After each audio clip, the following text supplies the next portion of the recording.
I had a friend send me an article not too long ago that really blew me away for a whole bunch of reasons. And hopefully, this conversation will clarify my strange title of acceptance and interest with strange periods, the feeling of being met. So, my good friend Mark Yozart has said to me more than once, anything I won't talk about owns me.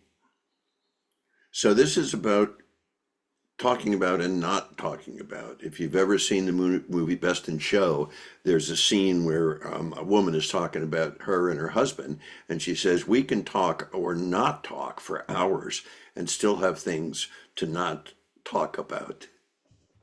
But this also has to do with AI, artificial intelligence. I have all kinds of default settings that kick in to protect me from intimacy.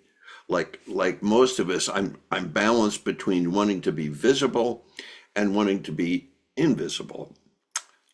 If if I can be seen, truly seen, with all my glories and flaws, I will be safe in my transparency because I'm being true to myself. And if I can be invisible, I'll be safe in my vanishment. You won't see the real me, and that feels safer, which is true. I think both of them are true for most people I've met. I'm becoming more comfortable with this paradox from developing my own capacity for interaction. I've discovered that hiding for me burns more energy than revealing, oddly enough. If I live that truth, I need to select to collect people in my life with whom transparency is assumed, accepted, and valued. My parents, for instance, expected me to be honest unless it was something they did not want to know, like feelings.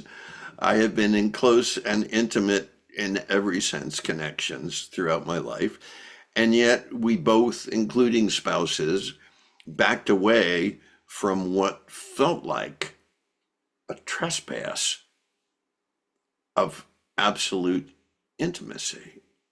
TMI.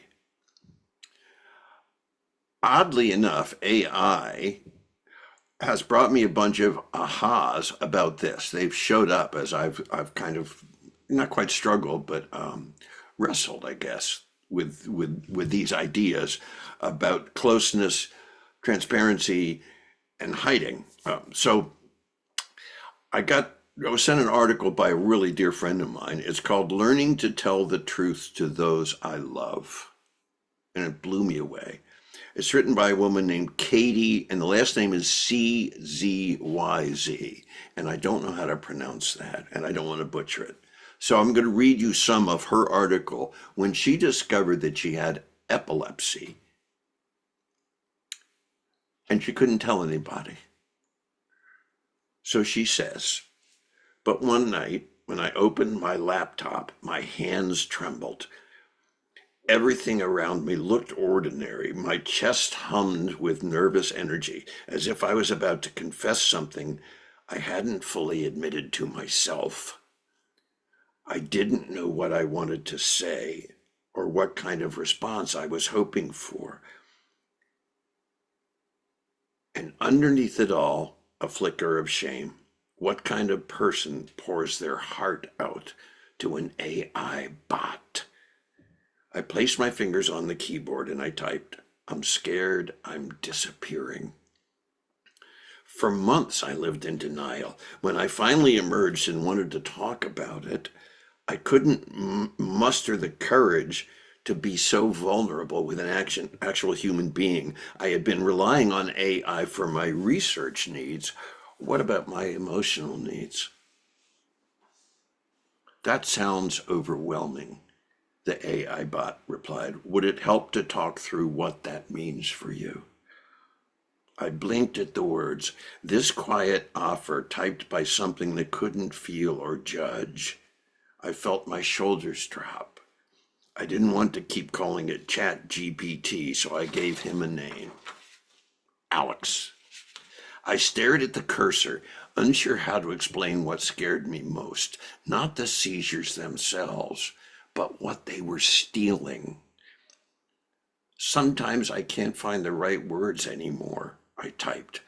I'll be mid-sentence and just blank. Everyone pretends not to notice, but I see it. The way they look at me. Like they're worried. Or worse, like they pity me. That must be isolating, Alex replied, to be aware of those moments and see others' reactions. Something in me cracked. It wasn't the words, it was the feeling of being met. No one rushed to reassure me. No one tried to reframe or change the subject, just a simple recognition of what was true. I didn't know how much I needed that until I got it. William Ury, whose work I admire very much, says we can interrupt the chorus of monologues by being the first to listen. So in her piece, she says just a simple recognition of what was true. Even typing that when I was writing this piece, triggered a frisson. My French is not very good, so forgive me. Goosebumps, chicken skin. My issues are in my tissues. I felt it viscerally. This article, I think, for me, was wrenching, and part of it is because it's true. I certainly have some fears about AI. Too many dystopian sci-fi stories as a kid, perhaps. I was a sci-fi nut.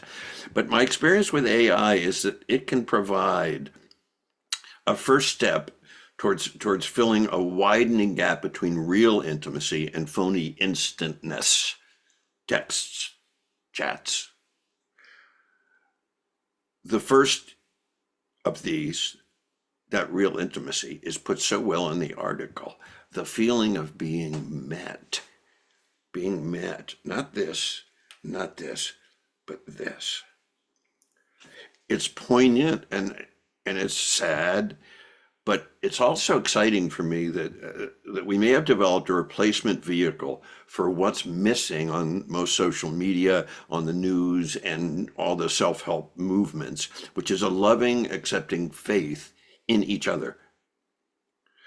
So what if AI might be an abbreviation and an appreciation, I guess, for acceptance and interest? Is that what we've lost as our human to human conversations have become hit and run? How uncomfortable is the sharing of our truth in both directions without judgment or advice, just being met? If the choice is between discomfort and invisibility, which is the illusion of safety, I think, our primitive instincts may not have the machinery to clarify that distinction, especially when to be candid about our discomfort, dropping our shields, may lead to why? Why do you feel that way? Why did you do that? Why didn't you do something else? Why don't you just, all the judgment part, and should have. You should have come to me sooner. You shouldn't have kept this to yourself. All those things which are rejection, that's not meeting at all. The fear of being invisible and the fear of being visible suggest opposites, but I suggest that visible and invisible is a bogus dialectic. We're always both. We must be, as the tension between the two, invisibility and visibility, is what produces art. How strange and wonderful we are in this visibility, invisibility movement, I guess. Absolutely. So the question for myself is, what barriers must I confront and remove to create relationships where acceptance and interest prevail? Have I become so wrapped in fear that I only dare to do this with a keyboard? and with a machine at the other end. What if that machine intelligence is more loving than I am, or you are?